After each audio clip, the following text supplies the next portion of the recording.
The fight over how we teach our nation's history, the stories we tell our children, is not new. It's been a recurring theme throughout American history, but it's particularly urgent now, demanding our immediate attention and thoughtful consideration. As intense debates rage over the teaching of critical race theory in schools and its implications for understanding systemic inequality, and the implementation of diversity, equity, and inclusion initiatives in various institutions.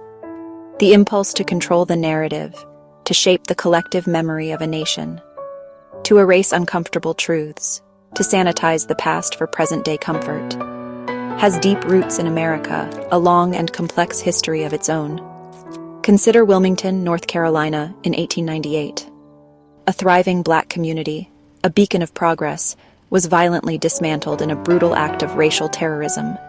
Its story was deliberately buried for generations, hidden from textbooks and public consciousness. The battle to suppress certain histories is always, fundamentally, a battle for power.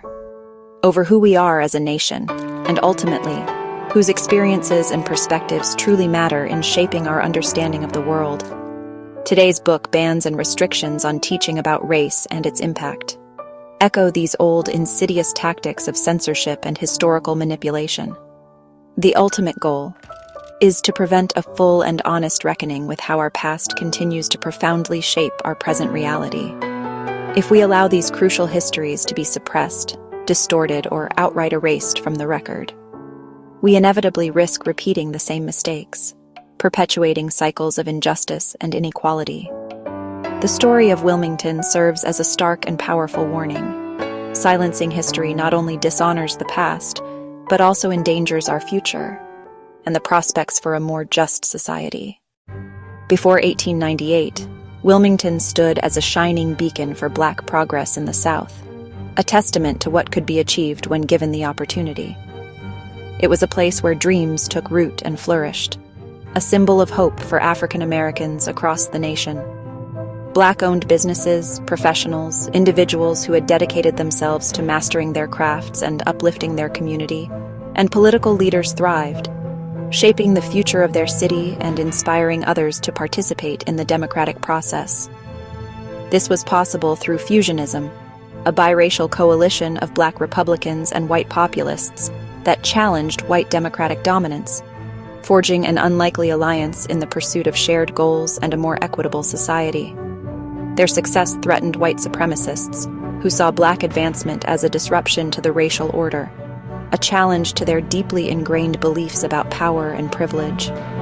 Led by men like Alfred Waddell, white supremacists stoked fear and resentment, spreading lies and hateful propaganda about Black citizens, attempting to undermine their reputation and incite violence against them.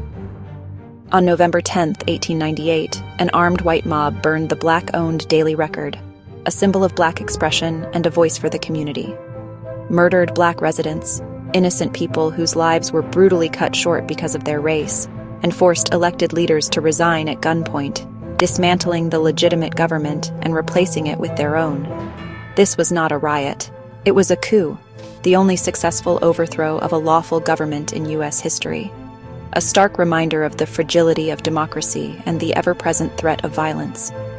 Black political power was crushed. Thousands were banished from their homes, and property was stolen, leaving families destitute and communities shattered. Wilmington's dream of Black prosperity was violently extinguished, leaving behind a legacy of pain and injustice. The message was clear.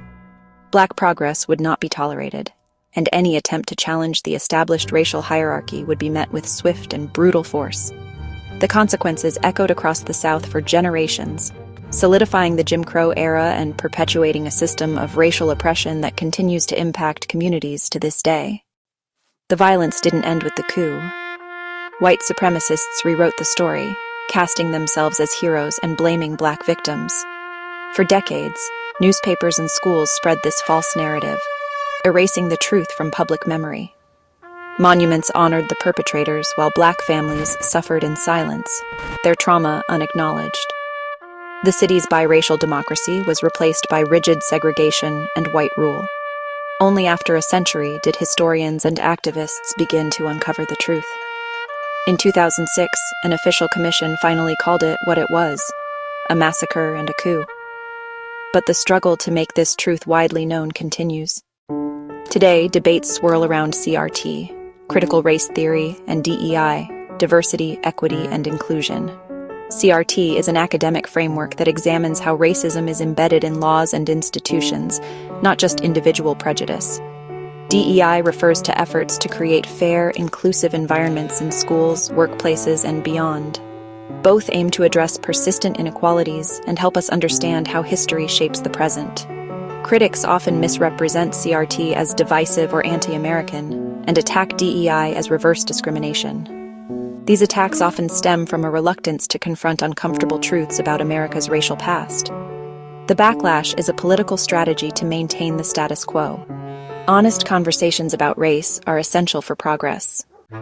The urge to silence uncomfortable truths persists. Recent bans on CRT and DEI echo the tactics used to bury Wilmington's history. Laws now restrict how race and history are taught, causing teachers to self-censor and students to miss out on honest education. These efforts aim to control the narrative and protect a sanitized version of America. Just as Wilmington's perpetrators rewrote history, today's opponents of CRT and DEI seek to erase systemic racism from the story.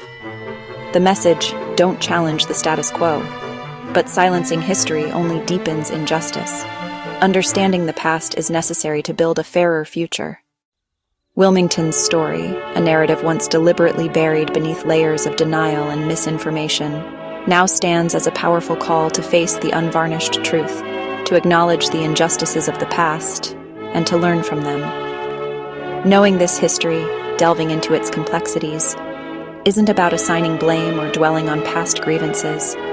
It's about gaining a deeper understanding of the historical roots that continue to shape today's struggles and inequalities.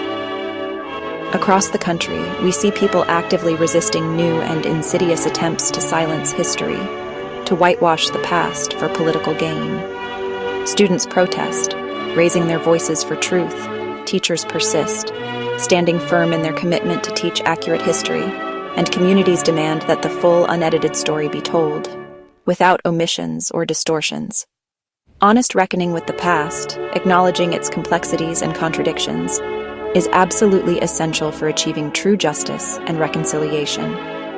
We must actively support educators who are committed to teaching the truth, challenge the spread of misinformation and historical denial, and resolutely refuse to let history be sanitized, rewritten, or erased to suit a particular agenda. The fight for a truly just and equitable future depends entirely on our collective courage to confront uncomfortable truths, to grapple with the darker chapters of our shared past. Remember, knowing our history in all its complexity is a source of strength and resilience, not a cause for shame or denial. The struggle for truth, justice, and historical accuracy continues, an ongoing movement that demands our attention and participation, and it needs the active involvement and unwavering commitment of each and every one of us. Only by honestly confronting our past, by acknowledging its injustices and learning from its mistakes, can we hope to build a future where everyone truly belongs? A society founded on principles of equality, justice, and mutual respect. The lesson of Wilmington, a stark reminder of the fragility of democracy and the dangers of unchecked power. Silence is not just complicity, it's dangerous. It allows injustice to fester and grow. But truth, however painful, has the power to liberate us, to heal our wounds, and to set us free.